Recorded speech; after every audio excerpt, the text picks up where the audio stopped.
విఠల్ గారు, సరే కాసేపు జూబ్లీహిల్స్ పరిస్థితి ఏమైనా సరే, బీహార్కి సంబంధించి ఎగ్జిట్ పోల్స్లో మెజారిటీ ఎగ్జిట్ పోల్స్ ఎన్డీఏనే గెలవబోతుంది స్పష్టంగా చెప్తున్నారు.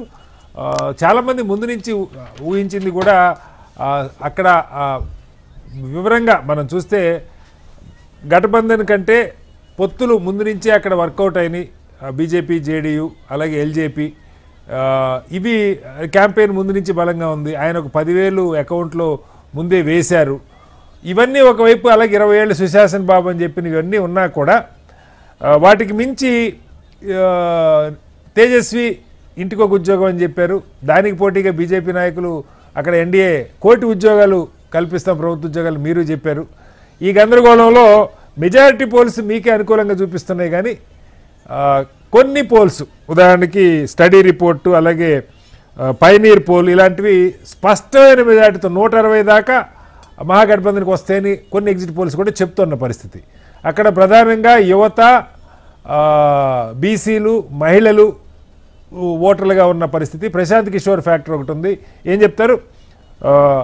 డిబేట్లో మనతో పాటు మీరు మాట్లాడే ముందు గఫూర్ గారు కూడా జాయిన్ అయ్యారు, సిపిఎం పార్టీ. వెల్కమ్ గఫూర్ గారు to the debate. S Vithal గారు చెప్పండి సార్. ఇప్పుడు బీహార్ అనేది మనం చాలా రోజుల నుంచి దేశంలో బీమారీ రాష్ట్రంగా పిలుచుకుంటాం.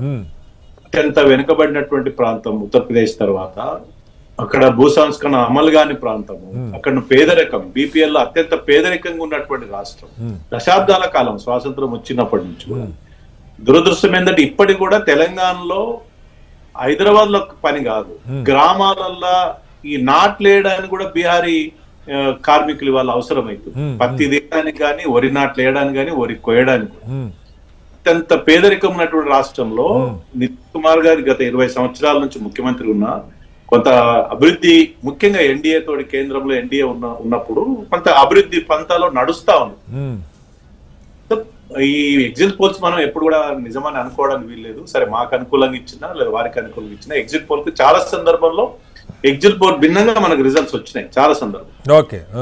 అక్కడ ప్రజలు చాలా కొత్త ఆలోచించేది ఏంటంటే, ఇప్పుడు పోనీ మహాగఠబంధన్ గెలిపిస్తాం, కేంద్రంలో బీజేపీ ఉంటది, అప్పుడు ఏంది డెవలప్మెంట్ ఎట్లా ఉంటది? కేంద్రం నుంచి మళ్ళీ ఘర్షణ వాతావరణం ఉంటది కదా.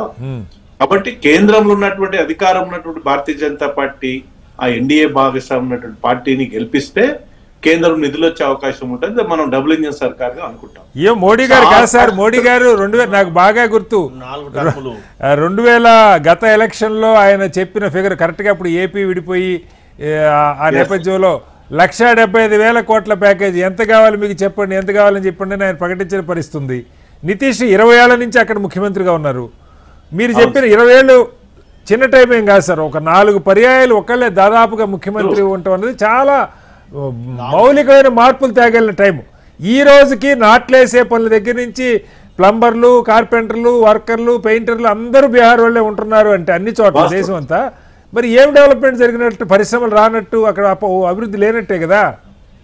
50 సంవత్సరాల వెనుకబాటు సార్, 70 సంవత్సరాల వెనుకబాటు. డెవలప్మెంట్ అనేది 10 years లో కనిపిస్తా ఉంది. రోడ్స్ కావచ్చు, ఇన్ఫ్రాస్ట్రక్చర్ కావచ్చు, రైతులకు కావాల్సినటువంటి వెల్ఫేర్ స్కీమ్స్ కావచ్చు, ఇవన్నీ కూడా అమలు అవుతా ఉన్నాయి. ఇంకా టైం పడుతుంది. ఇంకొక ఫ్యాక్టర్ ఏంటంటే, నితీష్ గారి వల్ల కేంద్ర ప్రభుత్వం, నితీష్ గారికి సపోర్ట్ తోటి కేంద్రంలో అధికారంలో ఉంది. ఒక రకంగా చెప్పాలంటే చంద్రబాబు నాయుడు గారు కానీ నితీష్ గారు లేకపోతే కేంద్రంలో అధికారంలో ఉన్న ఇబ్బంది. వాళ్ళిద్దరిపైన ఆధారపడినటువంటి మాట వాస్తవం ప్రభుత్వం. సో కొంత అదనంగా నిధులు వచ్చే అవకాశం ఉంటుంది. డిపెండెన్స్ లో మనం చూసినాం, ఎక్కడైతే అధికారంలో ఒక డిపెండెన్స్ ఉంటుందో సహజంగా వస్తాయి. ఇప్పుడు ఆంధ్రప్రదేశ్ కి ఎట్లా సపోర్ట్ ఉందో బీహార్ కూడా సపోర్ట్ ఉంది కేంద్రంలో. అధికమైన నిధులు ఇస్తా ఉన్నారు, ఇన్ఫ్రాస్ట్రక్చర్ ఉంది. అక్కడ ఉన్నటువంటి అత్యంత వెనుకబడిన ప్రాంతాలకు డెవలప్మెంట్ యాక్టివిటీస్ తీసుకుంటున్నారు. ముఖ్యంగా ఎంబీసీలు, బీసీలకు కావాల్సినటువంటి వెల్ఫేర్ స్కీమ్స్ కేంద్ర ప్రభుత్వం అమలు చేస్తా ఉంది. కాబట్టి డెఫినెట్ గా అక్కడ ఎన్డీఏ గెలిపే అవకాశాలు ఉన్నాయి.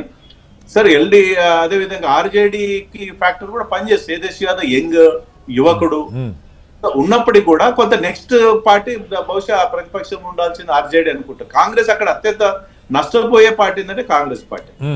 గతంలో సీట్లు కూడా గెలిచే అవకాశం లేదు. కాంగ్రెస్ చాలా దీనమైన వాతావరణంలో ఉంది. సో ఏదో అక్కడ ఎన్డీఏ గవర్నమెంట్ వచ్చే అవకాశాలు ఉన్నాయి. మాకు అంతర్గతంగా వచ్చిన రిపోర్ట్లు కూడా ఉన్నాయి. కేంద్రంలో అధికారం ఉన్న పార్టీ తోటి రాష్ట్రం ఉండాలనేది ప్రజలు అనుకుంటున్నారు. కొత్తగా అక్కడ కూడా విద్యావంతులు ఎడ్యుకేషన్ పెరుగుతా ఉంది, విజ్ఞత పెరుగుతా ఉంది, సోషల్ మీడియాలో కూడా చాలా డిస్కషన్స్ వస్తున్నాయి. కాబట్టి సహజంగా కొంత ఎన్డీఏకి అనుకూలంగా వాతావరణం అక్కడ ఉంది.